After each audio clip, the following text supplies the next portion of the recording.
মা, মাটি ও মানুষ, এই তিনটা হলো জীবনের আসল ভরসা।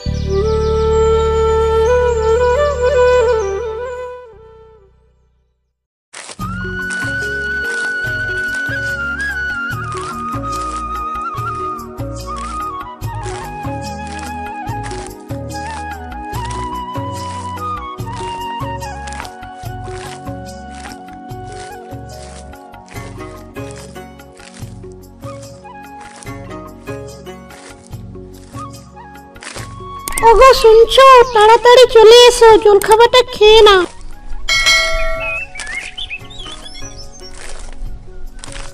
হ্যাঁ সুনিতা, আমি আসছি, তুমি ওই গাছের তলায় খাবারটি রেখে যাও।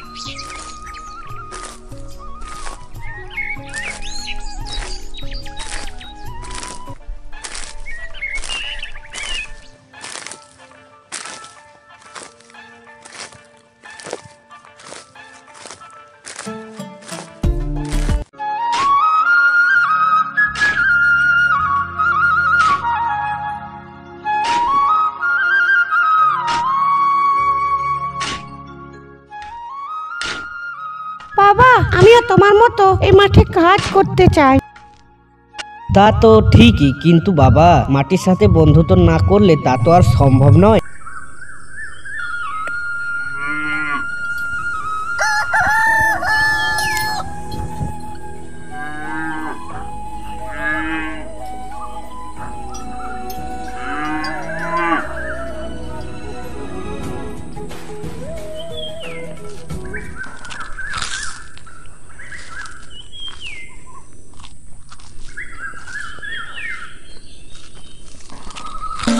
ওগো শুনেছো, এবারে নাকি আর বৃষ্টি হবে না, ক্ষেতগুলো একেবারে ফেটে গিয়েছে, কি হবে এবার?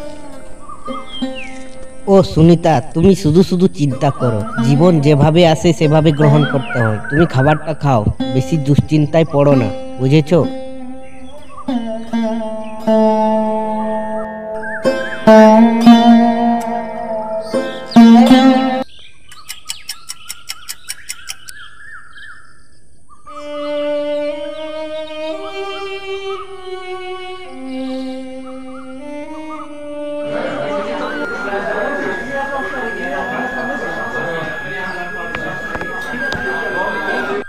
এই যে গ্রামবাসীরা সবাই শুনুন, তোমাদেরই বলছি, কি লাভ এই গ্রামে থেকে?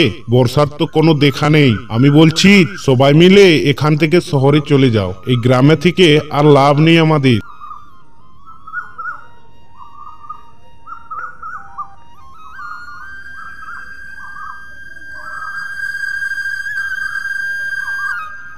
ও মা, এ কি শুনলাম? তাহলে কি সত্যি আমাদের গ্রাম ছেড়ে চলে যেতে হবে? হ্যাঁ গো, তুমি কিছু একটা করো। তুমি ওই লোকটার কথায় একদম কান দেবে না বলে দিচ্ছি। ও একজন লম্পট, বুঝেছো? সে সমস্ত গ্রামবাসীদেরকে ভুলিয়ে ভালিয়ে শহরে নিয়ে যেতে চাইছে। যদি পেটের খিদে মেটাতে চাও তাহলে সবাই এই গ্রাম ছেড়ে চলে যাও, বুঝেছো? এই গ্রামে থেকে পেটের খিদে আর মেটবে না। কালকে সকাল 7টার সময় শুকনো পুকুরের কাছে শহর থেকে বাস এসে দাঁড়িয়ে থাকবে। নিজের নিজের জিনিসপত্র নিয়ে সঠিক সময়ে সেখানে পৌঁছে যাবে। কিন্তু কি করবো গো আমি এখন? আমার এই গ্রাম ছেড়ে যেতে ইচ্ছে করছে না, বুঝেছো?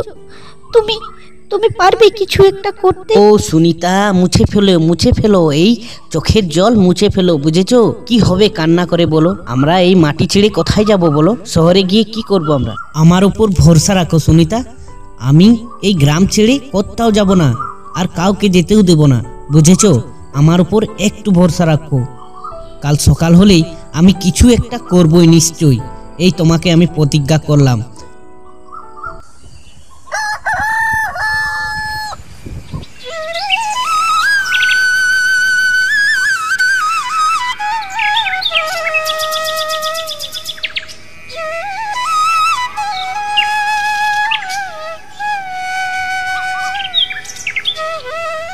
এই শোনো, আমি এখন আসছি তাহলে।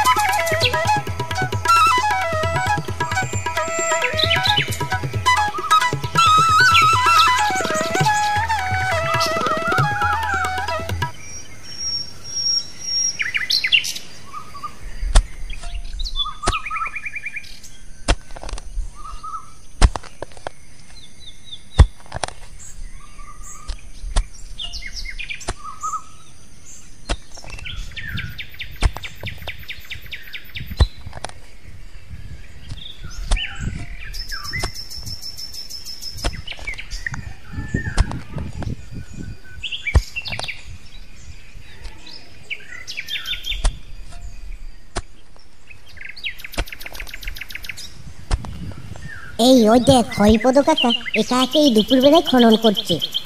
হ্যাঁ রে, ঠিকই বলেছিস, কিন্তু হরিপদ কাকা একা খনন করছে কেন? তার সাথে কি কেউ এলো না? আমরাও তো একটু হেল্প করতে পারি বল।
এই যে বাচ্চারা, তোমাদের অশেষ অশেষ ধন্যবাদ যে তোমরা চলে এসেছিলে। কিন্তু বাবারা, এখন অনেক অন্ধকার হয়ে গেছে, বাড়ি চলে যাও।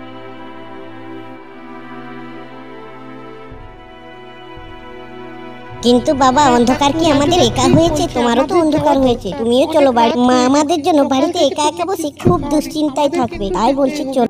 না না, এই পুচকে ছেলেগুলো এত করে যখন বলছে, আমাকে যেতেই হবে। বাড়িতে আবার সুনিতা খেয়ে আছে কিনা, তার কি খবর? ঠিক আছে ছোট বাচ্চারা, আমিও তোমাদের সঙ্গে যাব। তোরা যখন এত করে বলছিস, আমি তোদের সঙ্গে নিশ্চয়ই যাব। ঠিক আছে, চলো তাহলে।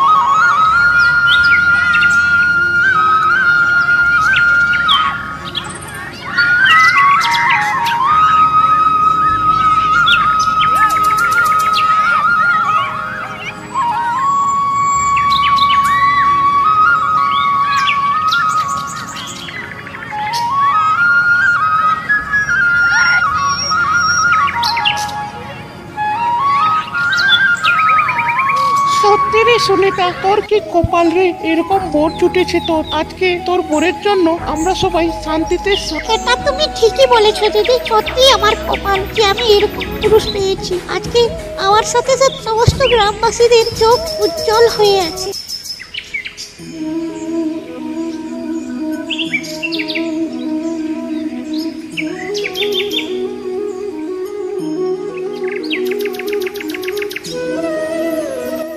শুনুন সবাই, আজকে তোমাদের জন্য একটি দারুণ খুশির খবর আছে।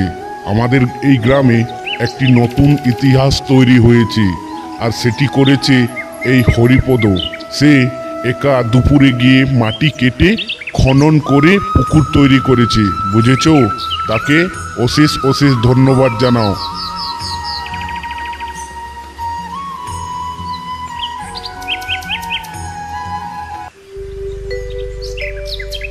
হরিদা, তুমি আমাকে ক্ষমা করে দিও, আমার মস্ত বড় ভুল হয়ে গেছে গো। আমি এই মাটিকে চিনলাম না, আমি তোমাকে চিনলাম না।